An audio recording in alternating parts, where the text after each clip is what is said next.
1500, quando os portugueses chegaram ao Brasil, estima-se que havia por aqui cerca de 6 milhões de índios e a terra pertencia a todos os membros do grupo e cada um tirava dela seu próprio sustento.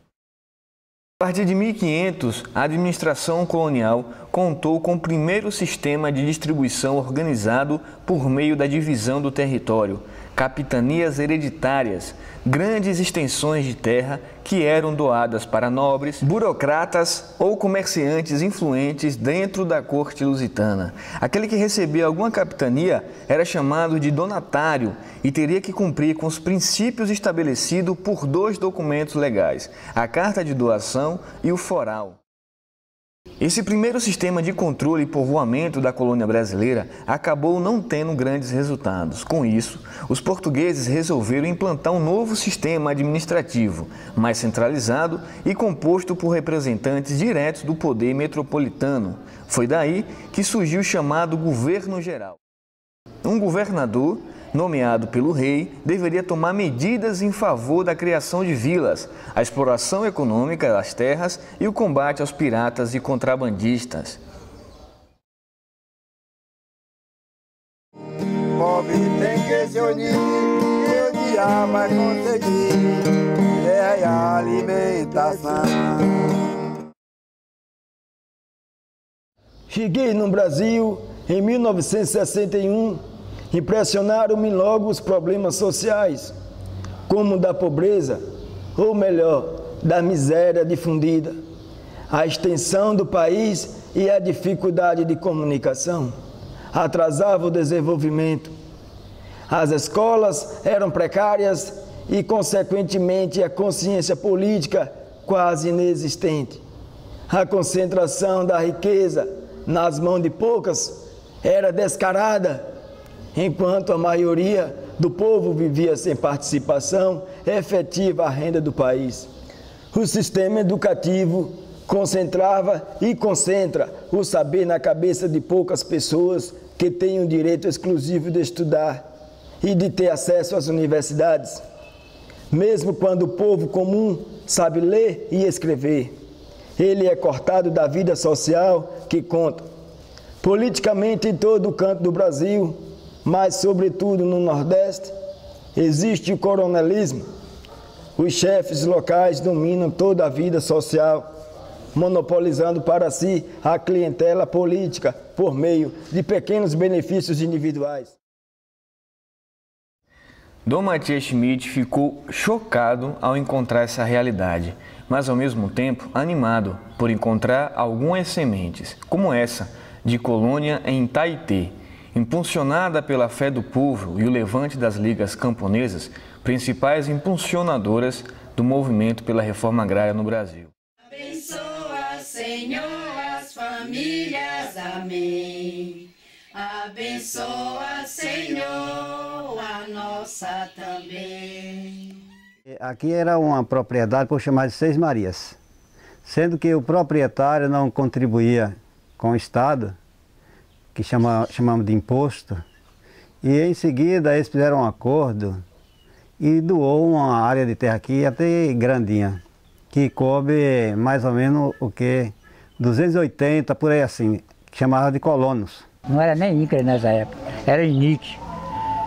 E aí foi que chegou esse pessoal, vinha com sua equipe de trabalho, fizeram a topografia toda para poder dividir os lotes, né?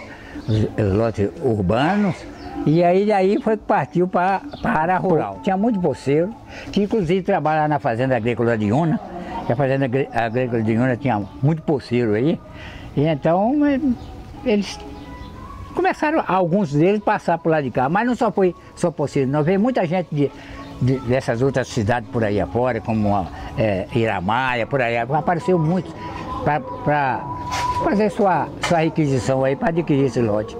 E criaram uma sedezinha aqui na beira do rio, que hoje em dia chama povoado de colônia, né? E nesse povoado de colônia tinha os funcionários. Esse funcionário construía as casas para eles ficarem e tentava de cortar os rumos do lote. Entregava para as pessoas iam trabalhando segundo as ordens do escritório. O escritório tinha os limites. por ano quando deveria desmatar. Até que fizesse a área que era preciso, que tinha um limite da quantidade da área.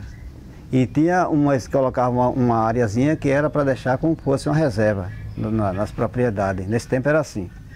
E tinha uma cooperativa, essa cooperativa trazia alguns alimentos para o povo, distribuía para o povo. Os alimentos, na verdade, naquele tempo era o leite, um feijão graúdo parecendo um amendoim e um arroz diferente, que eu não sei bem como era o nome do arroz, chamava o nome do arroz, não lembro bem não. E o pessoal recebia e ia trabalhar na área que era dele. Por um determinado tempo eles descobriam, as áreas 3, 4 anos tinham uma área permitida. Em 60 terminou a entrega do lote. Teve uma diferença muito grande de invasão de terra. Porque aqui não teve morte, não teve nada desse tipo de coisa. O negócio foi pacífico. Antes de tudo, nós morávamos no município de Andaraí. Lá houve despejo, que o povo trabalhava de arrendamento, de poceiro, nós morávamos lá. E em 2 ou 3 anos, a média era 2 anos, tinha de mudar de uma areazinha de roça para outra areazinha ali adiante. Largava aquela, porque já estava desmatado, e o fazendeiro queria aquela, fazia outra roça adiante. Só que nos anos 62, não teve como, eles jogaram o povo na rua e nós viemos para aqui. Eu, por exemplo, assim, a opinião minha, por exemplo, eu acho que o andamento passado, para mim foi melhor do que agora com esse tipo de invasão de terra. Chegamos aqui com 2 jeguinhos e um jegue nós trocou com a pessoa que era dona desse lote que nós morávamos lá em cima, na outra linha, né? O golpe militar de 1964 pôs fim ao movimento da reforma agrária no Brasil. Apesar da eliminação das ligas camponesas, o regime civil-militar instaurado em 1964 não conseguiu acabar com o anseio dos trabalhadores rurais brasileiros pela distribuição de terras. A manutenção de uma produção agrícola baseada na exploração de grandes latifúndios excluía uma grande quantidade de trabalhadores do acesso a este meio de produção, contribuindo para a manutenção de uma extrema desigualdade social. O povo de Deus sorria e cantava, e nos seus louvores seu poder proclamava. Também sou teu povo, Senhor, que estou nessa estrada, cada dia mais perto da terra esperada. Preso dentro de um curral, todo mundo imaginar a polícia rodeada, que nós ficava gozando. Quanta gente pensava nas famílias que ficavam todas em casa chorando. Quanta gente pensava. As pessoas eram muito mais unidas, faziam mutirão. Para tudo que a gente queria era no mutirão.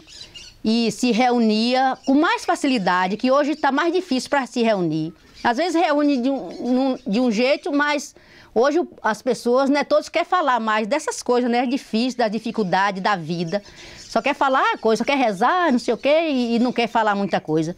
E antes não, a gente não tinha dificuldade para se reunir. Um pessoal aqui que veio do norte, chamado Estélio, e sabia que a gente gostava desse tipo de coisa e aconselhou para a gente começar a fazer uns cultos, que chamam culto dominical, na região nas roças, com o povo, para a gente conhecer melhor essa coisa toda. E a gente achou bom e acatou isso. Tinha uns livrinhos, recebi uns livrinhos da igreja para fazer as celebrações dominical, né? E passado do tempo, foi que veio mas a participação mais ativa pela igreja a diocese de Rui Barbosa, né? Naquele tempo me parece que era Dom Adelino. Depois veio o movimento mais ativo. E por que não ligar também, né, a fé com a vida? Que foi quando surgiu no Nordeste aquela movimentação chamada de ACR, pela igreja, né? Que era animação cristã no meio rural. Isso aí, aqueles livretos, aquelas folhas, para a gente ligar evangelho com a vida. Foi que a gente veio, né? E a gente foi dar continuidade com algumas pessoas aqui na região. Começou o sindicato, a gente foi reivindicando muita coisa. Outras terras por fora, que as pessoas que não tinham terra, né? Os assentamentos, veio também o assentamento depois. Aí a gente adquiriu mais coisas, depois dessas primeiras lutas que a gente foi aprendendo. Com esse negócio de estudo, da gente ligar a fé e a vida, o evangelho com a vida, a gente viu que tinha importância também ter conhecimento político, mas demorou muito a chegar a uma consciência do povo, mas até que chegou que hoje a gente tem grandes vantagens e conhecimento e conseguiu algumas coisas dentro dessa luta, inclusive o direito, né? A igreja não podia ficar de fora da política, ter conhecimento político, de orientar como os trabalhadores, né, como cristão devia votar e como escolher até mesmo seus candidatos através de um conhecimento bíblico, seria mais fácil. O conhecimento de sua realidade, né, de uma forma crítica, a apropriação dessa realidade, né, e a conquista de espaços, não só o espaço material, mas como espaço político, espaço social, a valorização da cultura, das místicas, os símbolos, né? O cultivo dos símbolos, do simbólico, do imaterial, é fundamental para a autonomia dessas comunidades e para impulsionar e para dar o suporte para que elas se desenvolvam. Inspirados e sensibilizados pelo Concílio Vaticano II, alguns padres, agentes de pastoral e o bispo se tornaram solidários aos trabalhadores frente a atos de injustiça da qual eram vítimas. Essa sensibilidade veio crescendo a nível diocesano no final dos anos 70 e nos anos 80. Essa decisão se dá pelo aumento da violência e injustiça contra lavradores e poceiros, por uma reflexão cada vez mais aprofundada das motivações religiosas da fé bíblica. A realidade social e rural da diocese e a fé bíblica, inserida nesta realidade, desembocou em alguns serviços que a diocese assumiu como meios para uma ação pastoral mais eficaz. Um deles foi a contratação da advogada Marta dos Anjos, que ficou a serviço dos lavradores, sobretudo na formação sobre os direitos. Marta, juntamente com alguns agentes de pastoral, assessoravam e refletiam com os trabalhadores e trabalhadoras nos momentos de conflitos de terra e no enfrentamento de graves injustiças que vinham aumentando, sobretudo no Zona 1.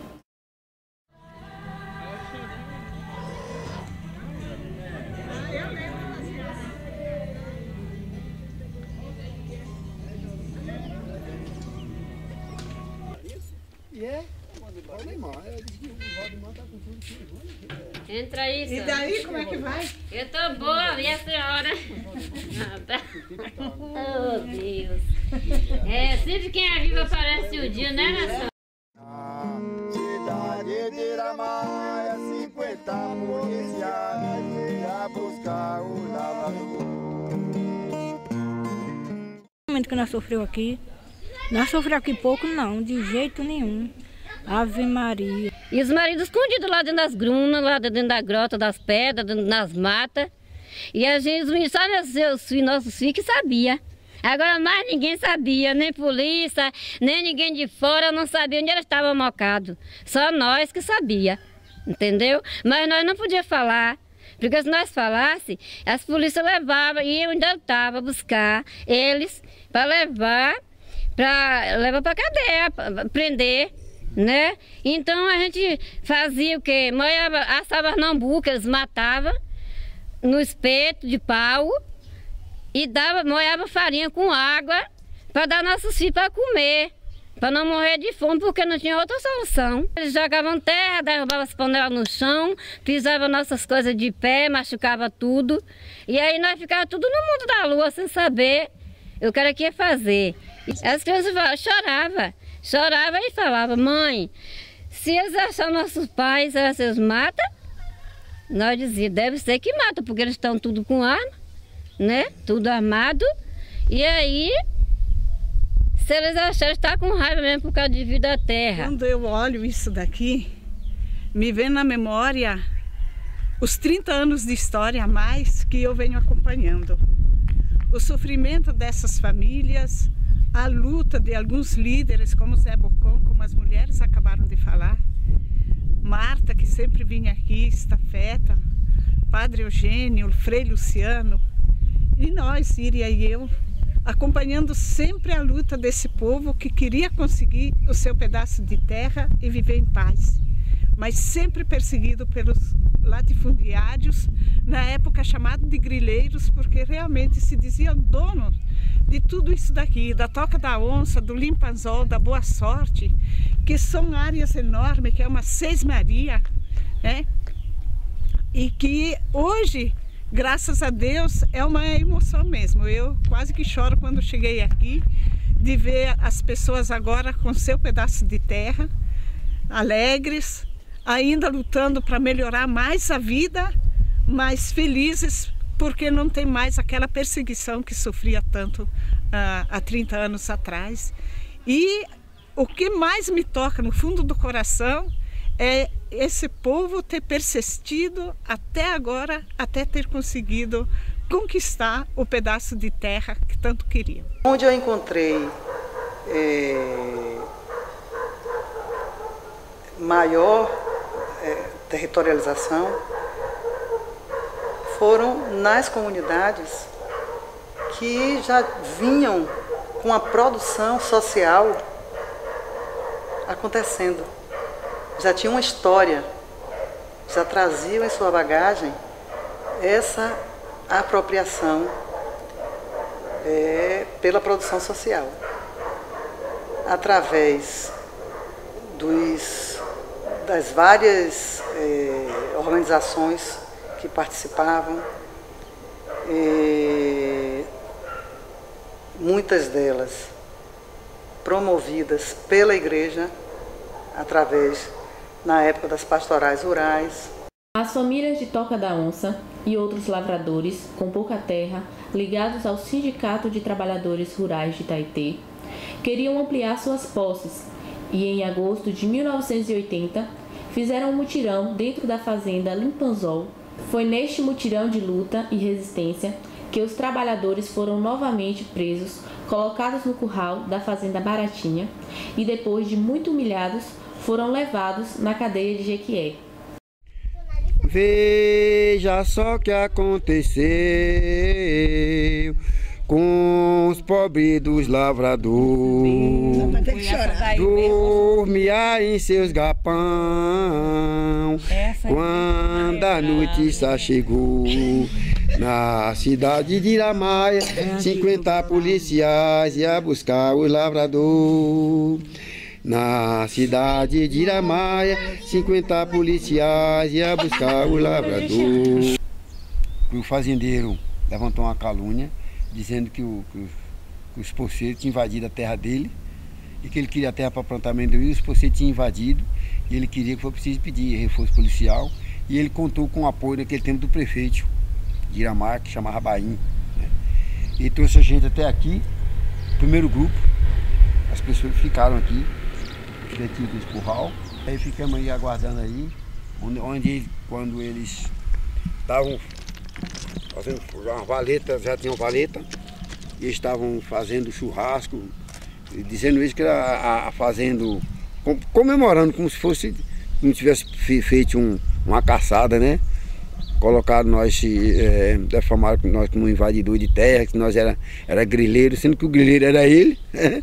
E a gente queria simplesmente a terra para trabalhar e produzir. Me lembro que quando eles ficaram aqui presos, Marta e outras pessoas que estavam com Marta, né? Foi até Colônia para nos avisar. Quando chegou lá tantos da noite, quando falou que ficaram os 19 presos nesse curral, aí nós tentamos chegar até aqui para ver como era a situação que estava, né? Trouxemos alimentação. Quando nós chegamos aqui, procuramos na casa, saiu alguém. Disse assim, olha, aqui não está mais. Pode ser que está no outro lugar, na outra fazenda, lá no outro curral. Aí nós fomos no outro curral, que é depois de Iramaia um pouquinho, né? Na estrada que vai para Jequié.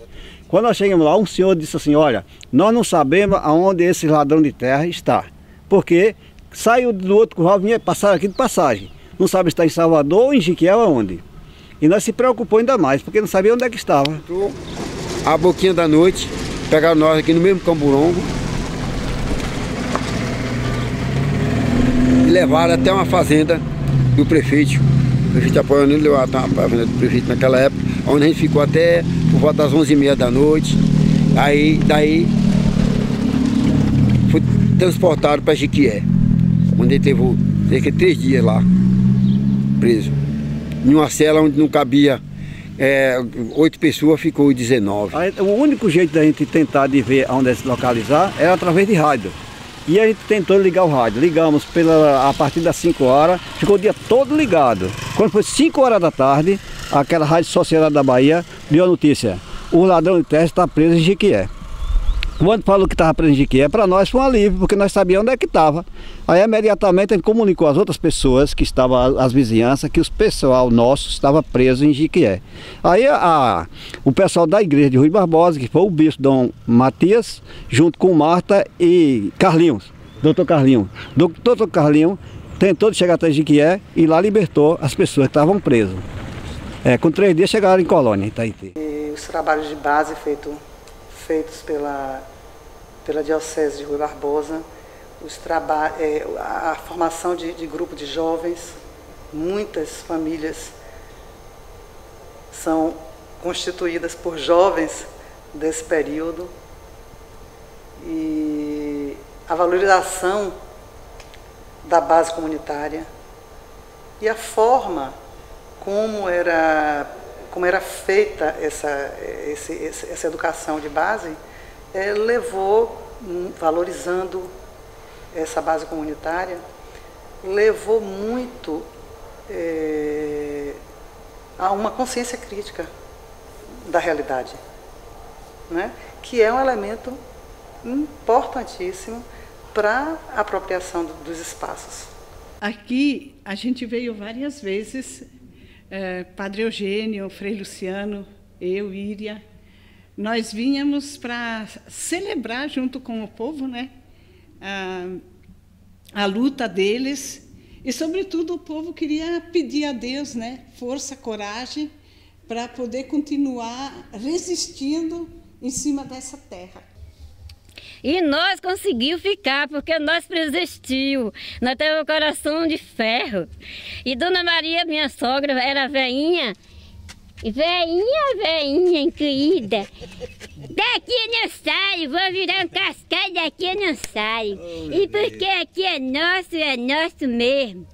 Porque aqui nós vamos plantar e colher e comer, criar nossos netos, nossos filhos, e nós vamos ter tudo aqui nessa terra, e ninguém toma, só Deus. Só Deus que vai tomar tudo isso aqui nessa terra. Viu? Então agora nós estamos na glória de Deus, nós estamos no paraíso. Que Jesus abençoou, nós estamos nessa terra e a gente ser feliz até o dia que nós morrer. Eu entendo toda a emoção, todo o sentimento, o choro de cada pessoa quando fala sobre essa situação, porque a gente teve vários momentos a oportunidade de acompanhar e saber que era isso mesmo, que era cruel o tratamento que os grileiros, pistoleiros e a polícia dava a esse povo, e o povo da cidade ainda discriminava. Na época não tinha nenhum movimento aqui de luta pela terra.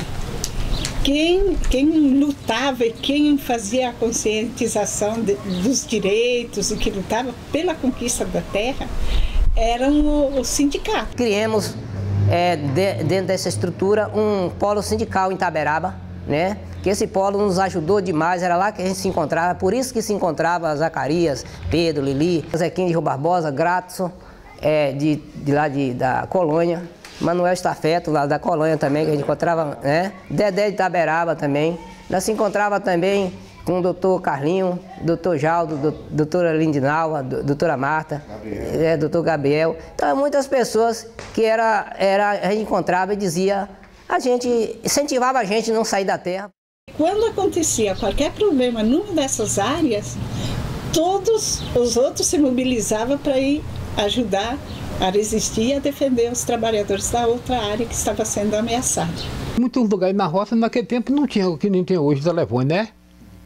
Mas tinha estrada de carro, o cara montava num carro e rodava ali no canto que chegava, ele ia para outro, aqueles que moravam naquele local que tinha mais gente, ali um pegava o carro, ia avisando outros, o que estava para cá lá adiante, eu tinha outro lá também que tinha carro, e ele ia para outro canto e aquele outro espalhava para outro canto. Menino, era gente que eu vou te falar. Se fosse de tarde, no outro dia de manhã, até às 8, 9 horas, estava chegando gente. Caminhão e caminhoneta estava chegando e gente montada a cavalo que morava mais perto, e gente de bicicleta, e enchia tudo. Então não era cada área resolvendo seus problemas individualmente, mas eram as áreas que formavam esse polo, esse conjunto, e junto discutiam e junto tomavam os encaminhamentos e junto resistiam. Então, o que a gente desejava que isso fosse criar uma estrutura de lei para que a gente não ficasse só um município, mas ficasse a nível de região ou a nível de estado. E também porque facilitava todo um acompanhamento e uma assessoria jurídica, porque gerava processos, né, contra pessoas e coisas por conta dos conflitos que se enfrentava.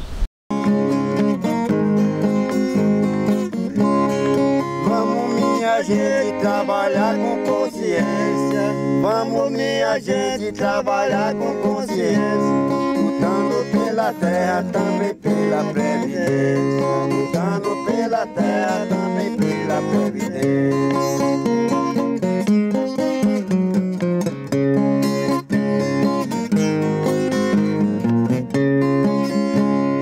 Povo da Bahia, a lei já chegou.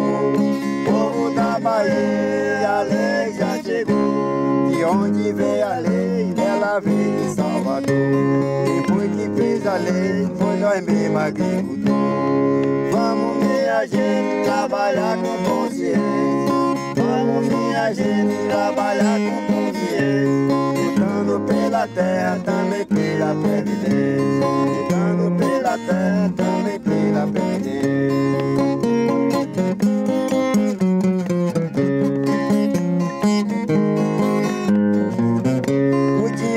A polícia é a lei do tubarão, o dinheiro e a polícia é a lei do tubarão, e o do pobre é sindicato, é coragem e união. O pobre é sindicato, é coragem e união. Vamos minha gente trabalhar com consciência, vamos minha gente trabalhar com consciência, lutando pela terra, também pela previdência.